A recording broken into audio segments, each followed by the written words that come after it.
Iran imeonya kuwa inaweza kufunga tena mlango wa kimkakati wa Hormuz ikiwa Marekani itaendelea na zuio la bandari zake, hatua inaongeza mvutano kuhusu njia hiyo muhimu ya usafirishaji duniani.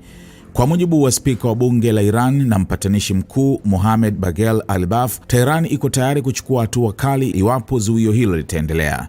Akiandika kwenye mtandao wa X, Ghalibaf amesema vikwazo hivyo vitaathiri moja kwa moja upatikanaji wa njia hiyo ya maji. Kwa kuendelea kwa zuio hilo, mlango wa Hormuz hautabaki wazi, alisema, akiongeza kuwa matumizi ya njia hiyo yatategemea kibali kutoka mamlaka za Iran. Ghalibaf pia alimkosoa vikali Donald Trump, akimtuhumu kusambaza taarifa za uongo kuhusu vita hiyo.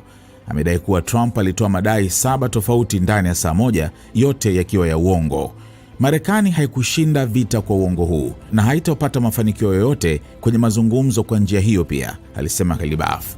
Kiongozi huyo wa Iran alirejea pia tamko la Wizara ya Mambo ya Nje ya nchi hiyo ambalo lilikanusha kwa kina madai mbalimbali ya Marekani, wakati Trump akidai kuwa hakuna vikwazo vikubwa kufikia makubaliano na kwamba Iran imekubali kuachia akiba yake ya uranium iliyorutubishwa. Tehran imekanusha vikali madai hayo. Katika taarifa, msemaji wa wizara hiyo alisema uranium ya Iran iliyorutubishwa haitohamishwa kwenda popote chini ya hali yoyote. Kauli hizi zinaonyesha mgawanyiko mkubwa unaoendelea kati ya Washington na Tehran, hasa kuhusu vikwazo, usalama wa bahari na mpango wa nyuklia wa Iran, hali inayoongeza wasiwasi kuhusu mustakabali wa mazungumzo na utulivu wa eneo la Ghuba.